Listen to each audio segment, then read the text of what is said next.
सूर्य, जो कि सौरमंडल के केंद्र में स्थित एक तारा है, जिसके चारों ओर पृथ्वी समेत सौरमंडल के सभी खगोलीय पिंड चक्कर लगाते हैं। अगर सूर्य नहीं होता तो शायद ही आज हम इंसान पृथ्वी पर होते। सूर्य हमें रोशनी देता है, इसके साथ ही यह ऊर्जा का एक बहुत ही बड़ा स्रोत भी है। दोस्तों, आखिर सूर्य के अंदर ऐसा क्या है जो इतनी ज्यादा गर्मी उबल रहा है? सूर्य आकार में कितना बड़ा है? सूर्य आखिर किन पदार्थों से मिलकर बना हुआ है? क्या सूर्य हमेशा ही ऐसा ही बना रहेगा या फिर इसका भी एक दिन अंत निश्चित है? सूर्य के बारे में जानना इसलिए जरूरी है क्योंकि इसी ने ही हमें जीवन दिया है। अगर एक दिन भी सूरज ने अपनी रोशनी देने से इनकार कर दिया तो पूरी पृथ्वी पर बर्फ के पहाड़ जम जाएंगे और जीवन पूरी तरह खात्मे की कगार पर पहुंच जाएगा। तो चलिए दोस्तों, आज की स्पेशल रिपोर्ट में सूरज के बारे में जो भी आपके दिमाग में सवाल उठ रहे हैं उसका सटीकता से जवाब तलाशते हैं। हेलो दोस्तों, मैं हूं आपका दोस्त सुरेश सांचोरी। आप देख रहे हैं रहस्य टेलीविजन यूट्यूब चैनल। हमारा चैनल आपको अंतरिक्ष के बारे में सटीक नॉलेज प्रोवाइड करवाता है, तो फिर एक सब्सक्राइब तो बनता है। दोस्तों, शुरुआत करते हैं आखिर सूर्य का निर्माण कैसे हुआ। सूर्य के निर्माण की कहानी आज से 4.5 अरब साल पहले शुरू होती है, जब धूलकण और गैस के ठंडे बादल, जिसे निहारिका या नेबुला कहते हैं, जिसमें विस्फोट होने के कारण बादल के ढह जाने से उसके अंदर मौजूद रॉ मटेरियल उससे अलग हो गया, जो बाद में आपस में ग्रेविटेशनली कोलैप्स यानी गुरुत्वाकर्षण के कारण आपस में जुड़कर इसी सोलर नेबुला के बीच में सूर्य का निर्माण करते हैं। यह ठीक वैसा ही हो रहा था जैसा किसी तारे का निर्माण होता है, और बाकी के मटेरियल ने सूर्य के चारों ओर चक्कर लगाते हुए ग्रहों का निर्माण किया। लेकिन दोस्तों, आखिर सूर्य के अंदर ऐसा क्या है जो इतना गर्म है? इसका कारण यह है कि सूर्य मुख्य रूप से हाइड्रोजन और कुछ मात्रा में हीलियम गैसों से बना है। इसके साथ ही ऑक्सीजन, कार्बन, लोहा और नियोन भी मौजूद है। सूर्य के केंद्र में एक विशाल दबाव है और इसके बड़े आकार के कारण बहुत ही बड़ा गुरुत्वाकर्षण बल है। जब सूर्य की उत्पत्ति हुई तब यह दबाव एक बड़ी मात्रा की ऊष्मा का कारण बना और हाइड्रोजन ने जलना शुरू कर दिया। हाइड्रोजन का जलना एक न्यूक्लियर रिएक्शन है। इस कारण यह क्रिया फ्यूजन रिएक्शन कहलाई, क्योंकि इस प्रक्रिया में हाइड्रोजन के नाभिक आपस में संलयित होते हैं और इसके बनने के कारण ही हीलियम गैस का निर्माण हुआ। इस प्रक्रिया में ऊष्मा, प्रकाश और विकिरण यानी रेडिएशन के रूप में ऊर्जा की एक बड़ी भारी मात्रा निकलती है। यही वजह है कि सूर्य हमें चमकता नजर आता है। इस क्रिया को होने में हर सेकंड 7 करोड़ टन हाइड्रोजन जलती है, और इस कदर जलने के बावजूद भी सूर्य में अभी भी इतनी हाइड्रोजन मौजूद है कि वे अगले 5 अरब सालों तक इसी प्रकार जगमगाता रहेगा। इसी हाइड्रोजन के जलने से पैदा हुई ऊष्मा की वजह से ही सूर्य इतना गर्म है। सूर्य के बाहरी सतह का तापमान लगभग 5500 डिग्री सेल्सियस के करीब है, जबकि इसकी अंदरूनी भाग का तापमान लगभग 1 करोड़ 40 लाख डिग्री सेल्सियस है, जो कि अनुमानित है। सूर्य के केंद्र में जो ऊर्जा पैदा होती है उसे इसके बाहरी सतह पर आने के लिए 5 करोड़ साल लग जाते हैं। है ना रोचक बात? वही अगर सूर्य के आकार की बात की जाए तो सौरमंडल के कुल वजन में 99.24% वजन अकेले सूर्य का है। इसका व्यास 13,92,000 किलोमीटर है। दोस्तों, पृथ्वी से सूर्य 10 लाख गुना बड़ा है। इसका आकार इतना बड़ा है कि इसके अंदर 13 लाख पृथ्वी आराम से सेट हो सकती है। सूर्य का गुरुत्वाकर्षण पृथ्वी के मुकाबले 28 गुना ज्यादा है। अगर आपका वजन पृथ्वी पर 60 किलो है तो सूरज पर आपका वजन 1680 किलो हो जाएगा। इसके धरातल पर उतरने के बाद 648 किलोमीटर प्रति सेकंड की दर से उड़कर बाहर आना होगा, अन्यथा हम इसके वायुमंडल से बाहर नहीं निकल सकेंगे।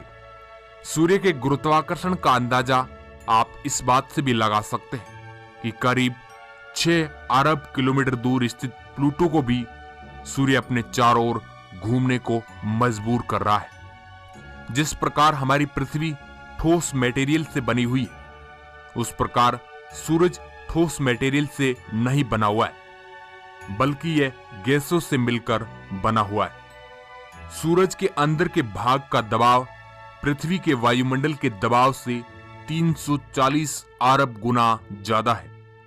वही अगर अंदरूनी भाग की घनता की बात की जाए तो वह धरती पर मौजूद पानी की घनता से 150 गुना ज्यादा है।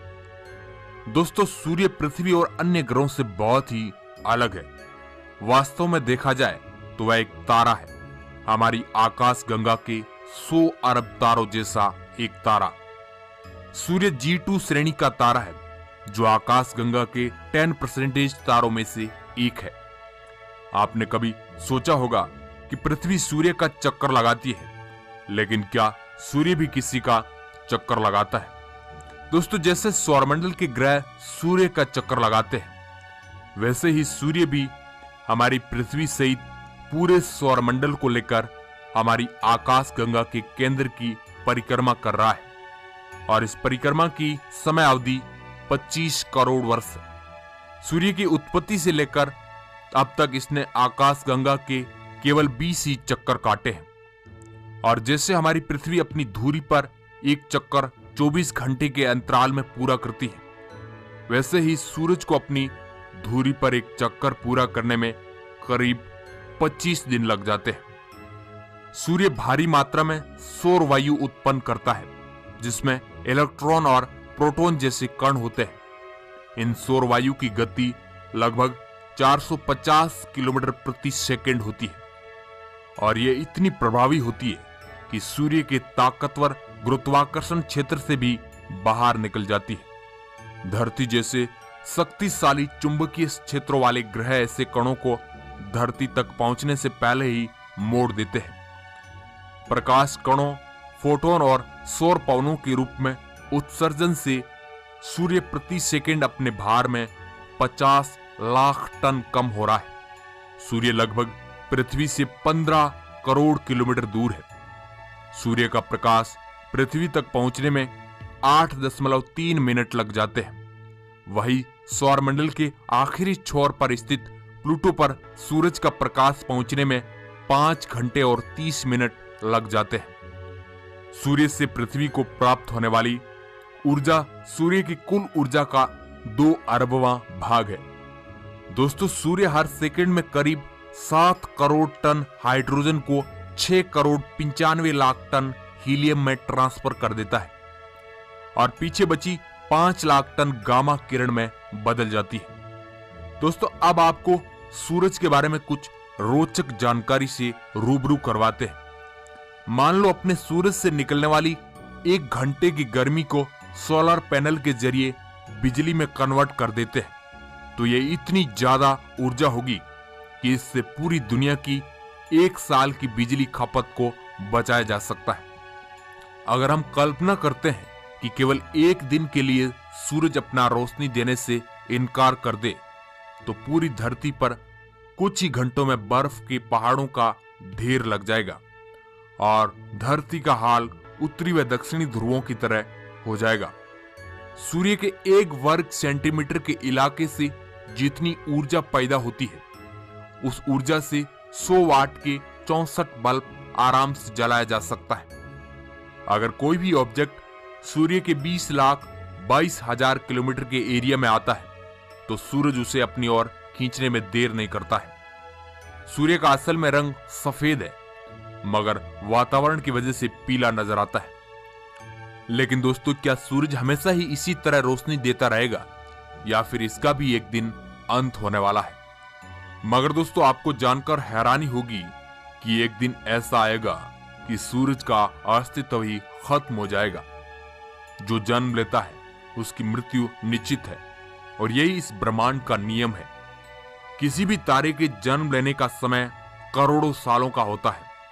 एक तारा अरबों सालों तक अपना प्रकाश देता है, लेकिन एक दिन वो अपना प्रकाश खो बैठता है। उस तारे की ऊर्जा खत्म हो जाती है और कई तारे तो ब्लैक होल बन जाते हैं। शून्य से शुरू हुआ सफर शून्य पर आकर खत्म हो जाता है।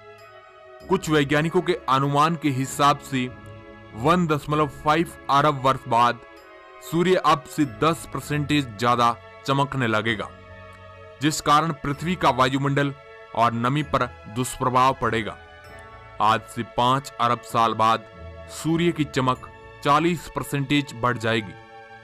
उससे होगा ये कि पृथ्वी पर मौजूद सारे महासागरों और नदियों का पानी जल वाष्प बनकर उड़ जाएगा, जबकि आज से 5 अरब 40 करोड़ साल बाद सूर्य में मौजूद हाइड्रोजन पूरी तरह से खत्म हो जाएगी और अब ये अपने हीलियम गैस और आगे अपने आधार को ही जलाने लगेगा और सूर्य खात्मे की ओर रवाना हो जाएगा। फिर आज से लगभग 7 अरब 70 करोड़ साल बाद सूर्य लाल दानव का रूप धारण कर लेगा। वह आकार में 200 गुना तक बड़ा हो जाएगा। इसका आकार बुध ग्रह तक पहुंच जाएगा। शायद शुक्र ग्रह भी इसकी चपेट में आ जाए।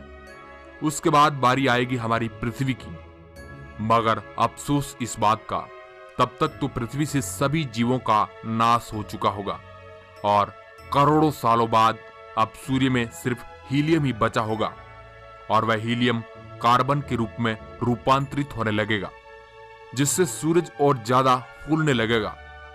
धीरे धीरे उसका बाहरी आवरण किसी सिक्के की तरह उखड़ जाएगा। इसके 20 करोड़ साल बाद सूर्य एक सफेद बौने तारे में कन्वर्ट हो जाएगा। उस वक्त इसका आकार करीब शुक्र ग्रह जितना छोटा, किसी गुठली जितना आंतरिक भाग बचेगा।